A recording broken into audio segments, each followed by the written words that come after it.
Hello दोस्तों, स्वागत है आप सभी का एक और नई वीडियो में। आज मैं आप सभी के लिए लेके आ गया हूँ एक बेहद ही अजीब और डरावनी घटना। एक ऐसी घटना जिसे सुन के आपके शरीर के रोंगटे खड़े हो जाएंगे। तो चलिए दोस्तों, शुरू करते हैं वीडियो। मैंने देखा उन दोनों कपल ने रितिका को पकड़ा हुआ था और रितिका जोर जोर से चिल्ला रही थी, शिवांश मुझे बचा लो, प्लीज मुझे बचा लो, ये मुझे मार देंगे, शिवांश प्लीज बचा लो मुझे। तभी अचानक से मेरी आंखें खुलती हैं अलार्म की वजह से और डर के मारे मैं उठकर बैठ जाता हूँ। मैं एकदम पसीने से लथपथ था, पसीना पानी की तरह बह रहा। ये सपना था। वक्त भी हो चुका था और मैं जल्दी से उठकर तैयार भी हो गया था। ताई जी मेरे लिए नाश्ता लेकर आ गई थी और नाश्ता करने के तुरंत बाद मैं ऑफिस के लिए निकल गया। मुझे काफ़ी अजीब लग रहा था इतना सब कुछ होने के बाद, पर ऑफिस जाना भी ज़रूरी था। मैं ऑफिस पहुंच गया था। ऑफिस के बाहर मैंने जब वहाँ के सिक्योरिटी गार्ड को देखा तो सडनली मेरे पसीने छूट गए। भले ही वो उस रिजॉर्ट वाला गार्ड नहीं था, पर उसे देखकर एक अलग ही डर का एहसास हो रहा था। मैंने वहां पर ज्यादा समय बर्बाद नहीं किया, सीधा ऊपर अपने ऑफिस वाले फ्लोर पर चला गया। अंदर एंट्री करने के बाद सभी लोग मुझे बहुत ही अजीब तरीके से घूर रहे थे और मुझे उन्हें देखकर पसीने छूट रहे थे। थोड़ी देर मैं अपनी डेस्क पे बैठा और उसके तुरंत बाद ही मेरा दोस्त विनय मेरे पास आता है। विनय से मेरी बहुत अच्छी दोस्ती थी। हम काफी वक्त से अच्छे दोस्त की तरह रहते आ रहे थे। कुछ साल पहले उसकी पत्नी का कार एक्सीडेंट हो गया था। तभी से विनय और मेरी अच्छी दोस्ती है। विनय आकर मेरे कंधे पर हाथ रखता है और मैं पीछे मुड़कर देखता तो पीछे विनय नहीं बल्कि वो कपल वाला आदमी था जो कि मुझे एक बहुत ही क्रीपी स्माइल दे रहा था। मैं डर के एकदम से पीछे हट गया और मैंने अपनी आंखें बंद कर ली और तेज तेज सांसें लेने लगा। तो मुझे आवाज, क्या हुआ, आंखें खोल यार। मैंने आंखें खोली तो मुझे विनय दिखाई देता है और सभी लोग मुझे घूर रहे थे। मैं अपनी चेयर पर बैठा। विनय बोला, भाई मुझे लगता है तेरी तबीयत अभी ठीक नहीं है, तू कुछ दिन की छुट्टी और ले ले। तू कहे तो मैं तेरे लिए बॉस से बात कर लूं क्या? नहीं यार, अगर छुट्टी ली और घर पर रहा तो और ज्यादा दिमाग खराब हो जाएगा। हर जगह सिर्फ रितिका की तस्वीरें हैं, उन्हें देखकर मैं सिर्फ रोने लगता हूँ। हम बात ही कर रहे थे कि तभी वहां पर ऑफिस का सर्वेंट आया और बोला, शिवांश सर आपको बॉस ने तुरंत अभी अपने कैबिन में बुलाया है।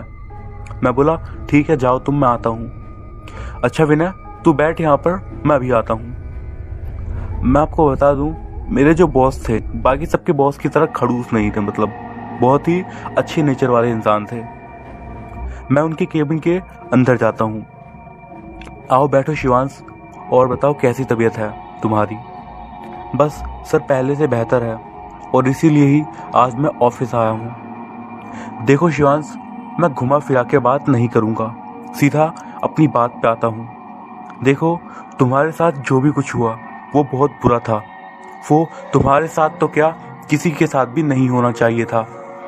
खैर इस बात को खत्म करते हैं और मैं सीधा मेन बात पर आता हूँ। देखो शिवांश, तुम हमारे ऑफिस के सबसे अच्छे वर्कर्स में से एक हो। मैंने आज से नहीं बल्कि काफ़ी समय से मैं सोच रहा था कि मैं तुम्हें ऑफिस का मैनेजर बना दूँ। शायद तुम भी इसीलिए काफ़ी लंबे समय से हमारे काम को एकदम सही और ठीक ठाक तरीके से कर रहे थे, और पिछले 3 महीने से तुम्हारे ऑफिस में ना होने की वजह से और इन सारी अप्रिय घटनाओं के होने की वजह से हमारा ऑफिस भी थोड़ा पीछे आ गया है।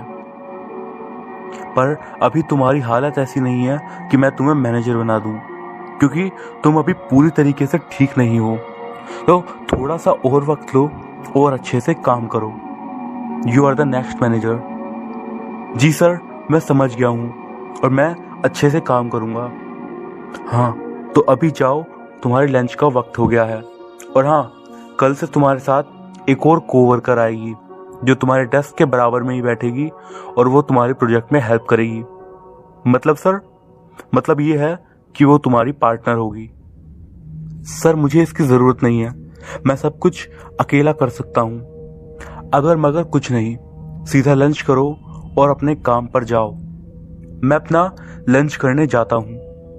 विनय के साथ साथ मेरे और भी दोस्त कैंटीन में थे। सबने पूछा बॉस ने क्या कहा, तो मैंने उन्हें बताया कि मैं मैनेजर बनने वाला हूँ और मेरे साथ एक नई वर्कर भी आएगी। सभी दोस्त एक साथ बोले, क्या बात है, तेरी तो लॉटरी लग गई यार। चल अच्छा है, ऑल द बेस्ट। शुक्रिया भाई। पूरा दिन भर काम करने के बाद शाम 6 बजे घर जाने का वक्त हो गया। सब जाने लगे और मैं नीचे ऑफिस के गेट के बाहर खड़ा हुआ था और सडनली मुझे विनय की आवाज आई, शिवांश सुन तो।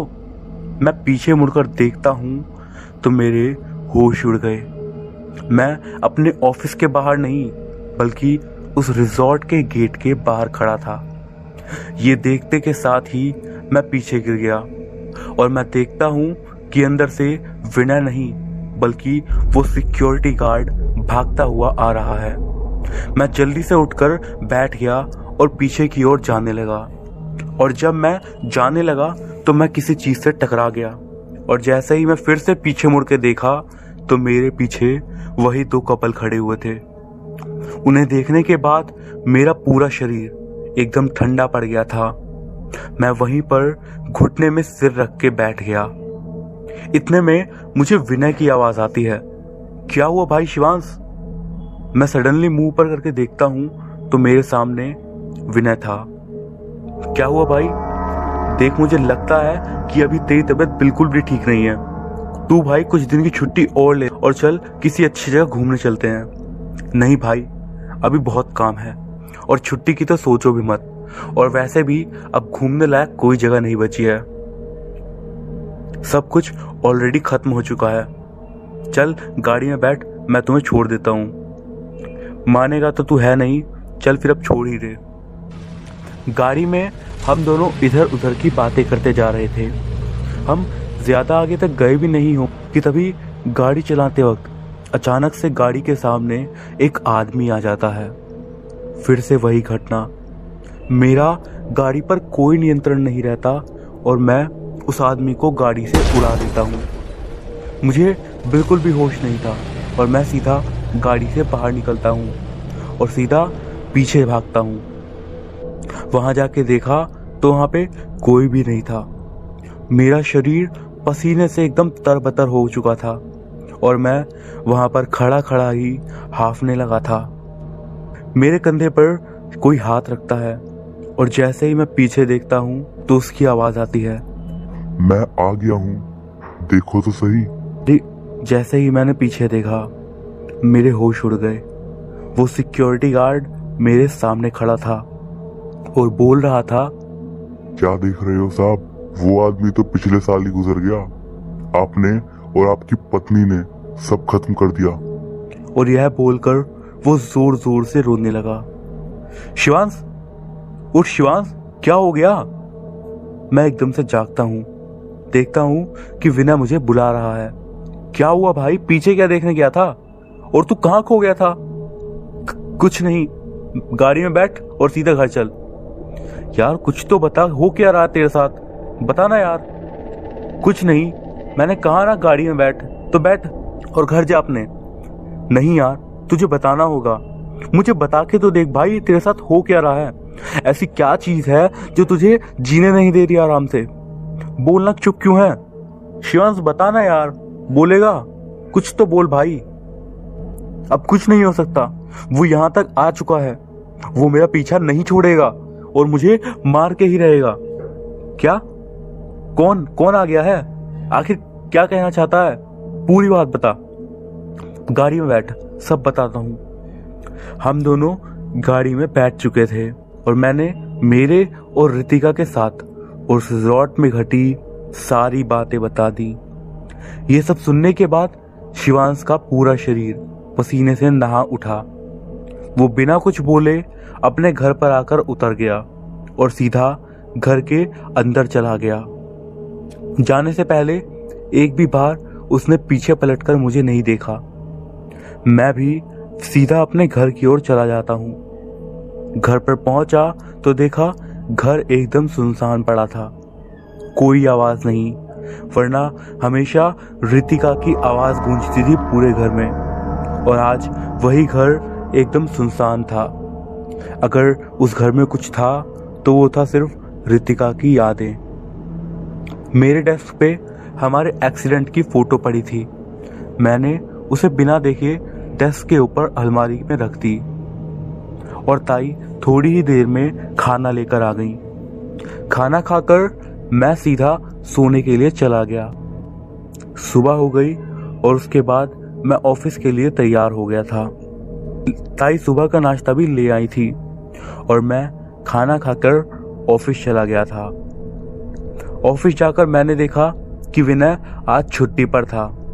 मैंने उसे फोन लगाया तो उसने मेरा फोन उठाया ही नहीं। 10 मिनट बाद मैं देखता हूँ कि बॉस की कैबिन से एक लड़की बाहर निकलती है और उसके पीछे पीछे बॉस भी आते हैं और बोलते हैं, ये आपके ऑफिस की नई मेहमान, यानी आपके साथ काम करने वाली हैं। इनका नाम है एलिसिया। ये अब से मिस्टर शिवांश की वर्किंग पार्टनर है। तो चलिए अब आप सब लोग जाइए और आप भी अपने काम में लगिए। एलिसिया एक सुंदर लड़की थी और ऑफिस में उसकी जैसी लड़की मैंने कभी नहीं देखी थी।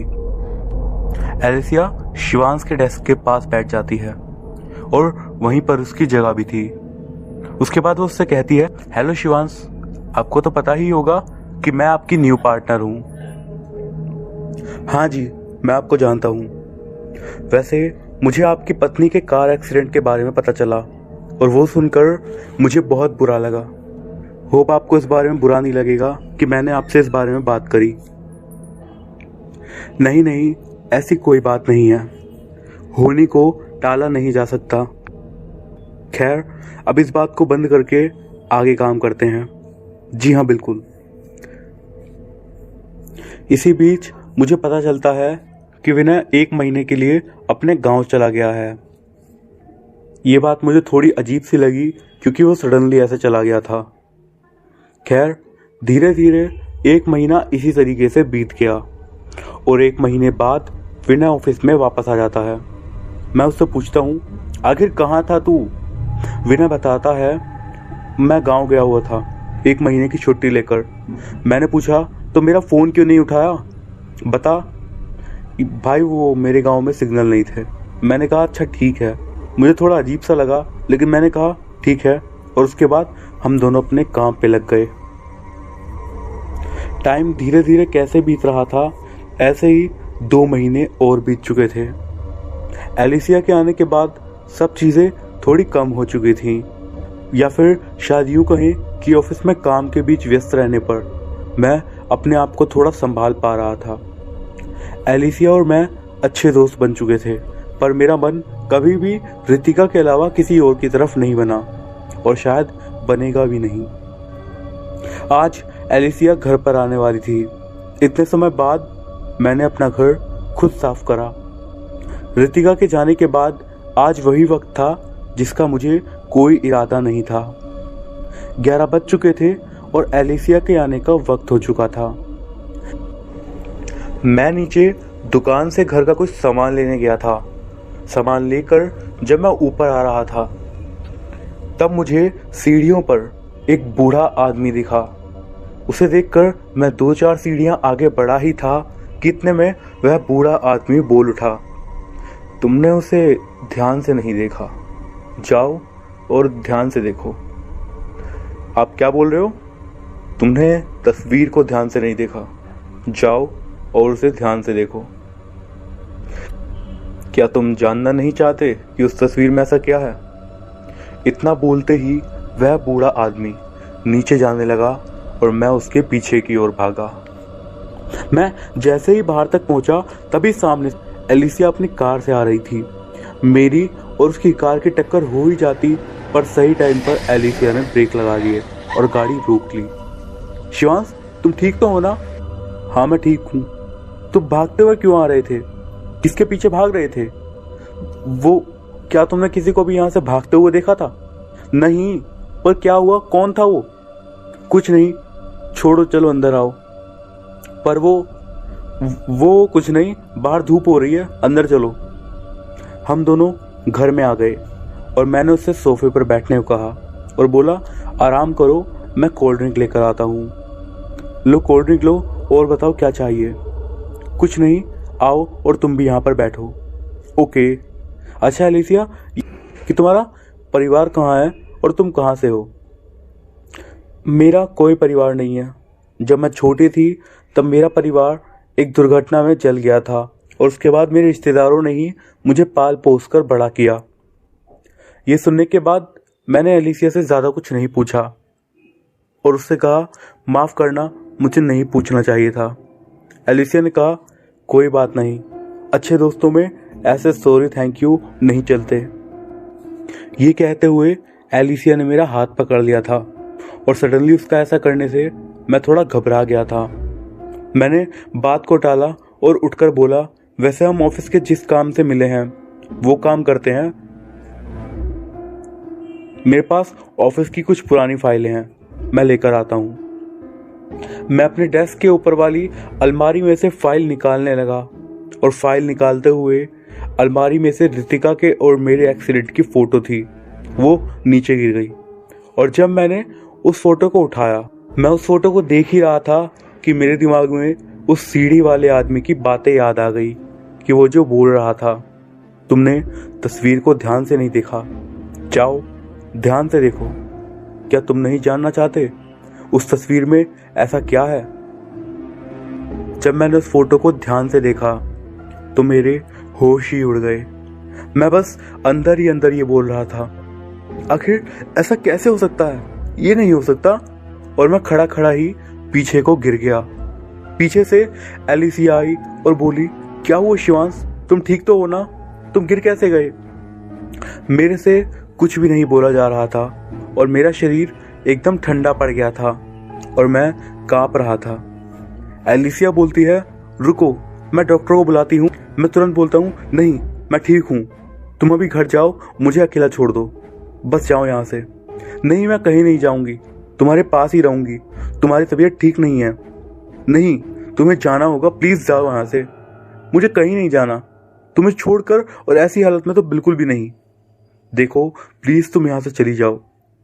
प्लीज़ शिवांश, मुझे तुम्हारी मदद करने दो, मैं और तुम एक अच्छे दोस्त हैं ना। मैं कहीं नहीं जा सकती। और उठने की कोशिश, और चलो बैठो। मैं सोफे पर ही बैठ गया और एलिसिया बोलती है, आखिर क्या हुआ था तुम्हें? पिछले 2 महीने में कई बार मैंने तुम्हें ऐसी अजीब हरकतें करते हुए देखा है। आखिर इस तस्वीर में ऐसा क्या देख लिया तुमने? देखो, तुम्हारा इन चीज़ों से कोई मतलब नहीं है, तुम्हें बस यहाँ से जाना चाहिए। घर जाओ और मुझे अकेला छोड़ दो।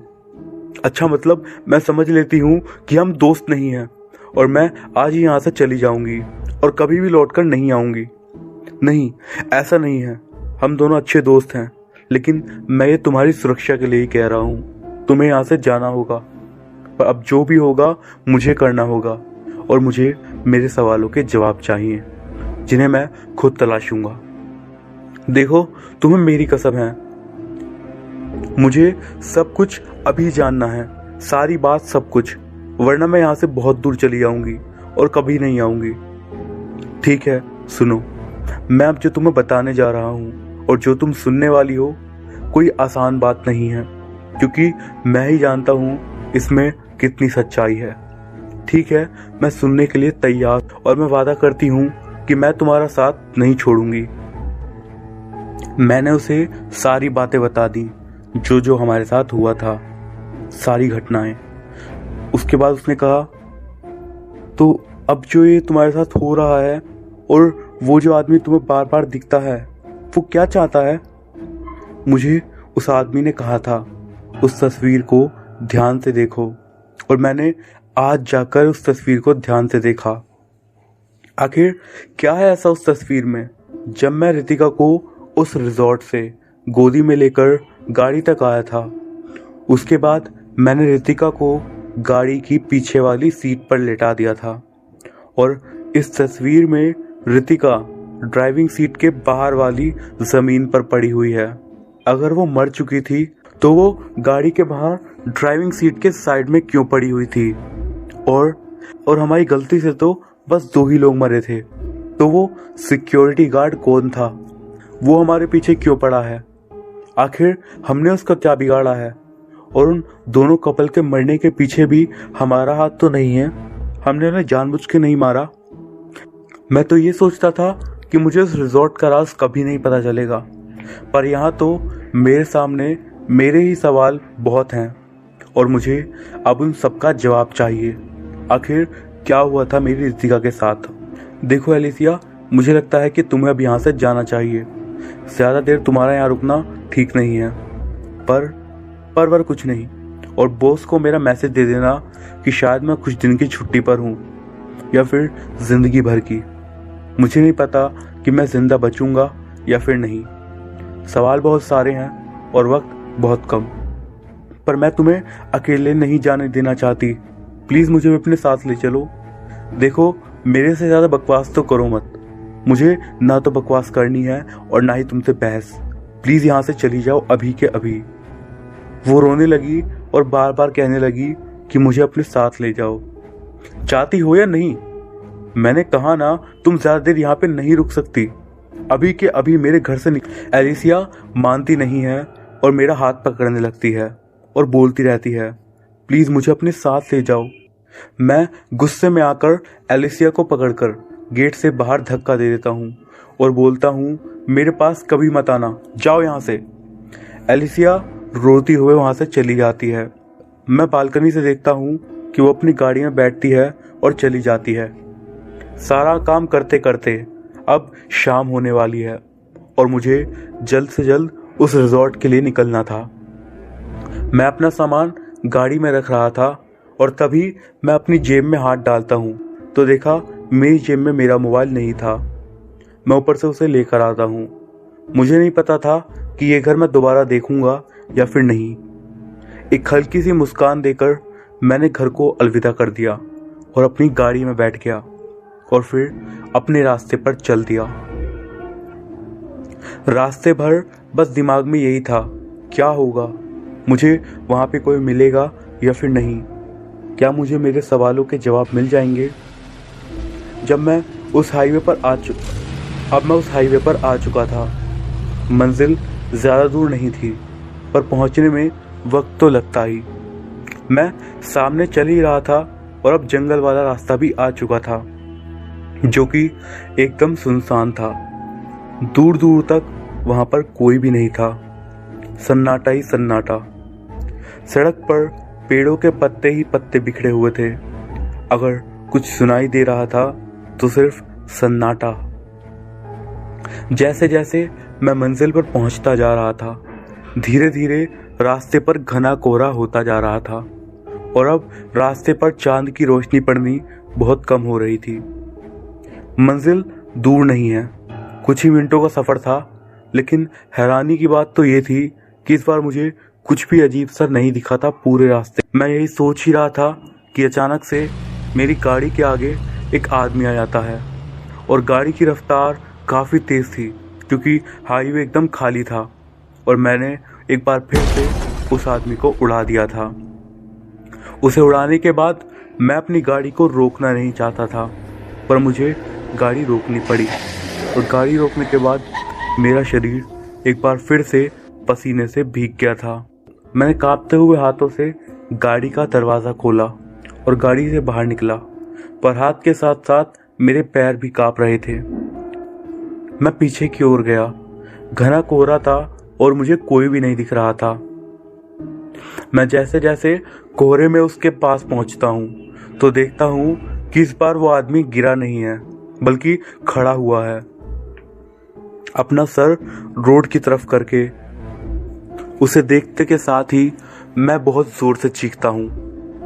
के बाद भागता हुआ अपनी गाड़ी के पास पहुँचता हूँ और तभी मैं देखता हूँ कि मेरी गाड़ी की डिक्की हिल रही है और उसे देखते ही मैं रुक जाता हूँ और तभी गाड़ी की डिक्की खुलती है और मैं एक झटके के साथ कहता हूँ, तुम? मैं उसका हाथ पकड़ता हूँ और जल्दी से उसे गाड़ी में बिठा लेता हूँ और बोलता हूँ, चलो यहाँ से गाड़ी में बैठो। गाड़ी स्टार्ट करने के बाद वहाँ से सीधा मैं निकलता हूँ। वो डिक्की में से निकलने वाला कोई और नहीं बल्कि एलिसिया थी। मैं हैरान था कि वहाँ एलिसिया आई कैसे, वो भी मेरी गाड़ी के डिक्की के अंदर। मैंने उससे पूछा, आखिर तुम डिक्की में आई कैसे? और मैंने तुम्हें मना करा था ना, तो तुम्हें यहाँ पर आने की क्या जरूरत थी यार? मुझे तुम्हारी फिक्र हो रही थी। तुमने क्या फिक्र लगा रखा है? नहीं है मुझे तुम्हारी जरूरत। तुम मुझे आने क्यों नहीं देते? आखिर तुम साबित क्या करना चाहती हो? तुम्हें क्या लगता है मैं तुमसे प्यार करने लगूंगा और हम एक हो जाएंगे? जी नहीं, ऐसा कभी भी नहीं होगा। देखो, तुम्हें बेकार की बातें कर रहे हो और सामने देखो।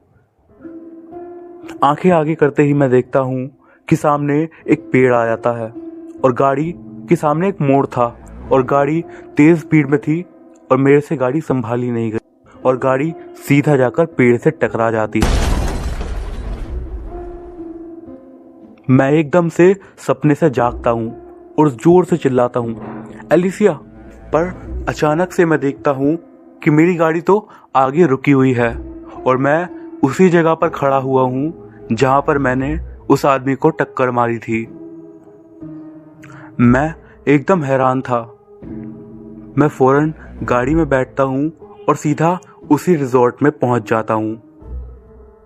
मैं अब उस रिजॉर्ट में पहुंच चुका था। रिजॉर्ट वही अपनी जली वीरान जैसी हालत में पड़ा हुआ था, मानो कई सालों से वो ऐसे ही पड़ा हुआ हो। चांद की रोशनी भी उस पर ठीक से नहीं पड़ रही थी और वहां का मेन गेट एक जोरदार आवाज के साथ खुलता है। मैं रिजॉर्ट के अंदर जाता हूं और सामने रिसेप्शन था जो कि पूरी तरीके से मकड़ी के जालों से घिरा पड़ा था।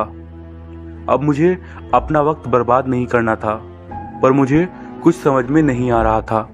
आखिर मैं यहाँ ढूंढ क्या रहा हूँ? मैंने एक बार फिर से उस फोटो को ध्यान से देखा, पर मुझे कुछ समझ नहीं आया। फिर मेरे ख्याल में आया कि सीधा सिक्योरिटी गार्ड के केबिन में जाता हूँ, शायद वहां से कुछ मिल जाए। मैं वहां पहुंच जाता हूँ और केबिन के सामने खड़े खड़े एक लंबी सांस लेता हूँ और धीरे से गेट खोलने के लिए आगे बढ़ता हूँ। तभी रिसेप्शन पर लगी घंटी बार बार बजने लगती है, मानो कि कोई रिसेप्शन पर किसी को बुला रहा हो। मैं वहीं रुक जाता हूँ और अपने दबे पैरों के साथ कांपते कांपते वापस रिसेप्शन की ओर जाता हूँ। दिल में काफ़ी डर था और धड़कनें तेज हो गई थी, पर हिम्मत करते हुए मैं रिसेप्शन पर पहुँच जाता हूँ। वहाँ जाकर देखता हूँ कि वहाँ पर एक आदमी पागलों की तरह खड़ा होकर बेल बजा रहा है। दबे पाँव लिए मैं उसके पास जाता हूँ, कांपते हुए उसे रोकने के लिए आगे बढ़ता हूँ और जैसे ही मेरे हाथ उसे छूने वाले होते हैं, वो एकदम से पीछे मुड़ता है और बहुत जोर से चिल्लाता है, चले जाओ, चले जाओ। उसका मुंह पूरा खून से लथपथ था। उसे देखते ही मैं एकदम को पीछे की ओर जाके गिरता हूँ और मैं पीछे किसी चीज से जाकर टकरा चुका था। मैं इससे पहले ये देखता कि मैं किससे टकराया हूँ, उसी चीज ने मेरे कंधे पर हाथ रख दिया और मेरा दिल बहुत तेज तेज धक धक कर रहा था। मेरी आंखें एकदम बंद हो गई और मेरी आंखों के सामने अंधेरा छा गया और मैं बेहोश हो गया।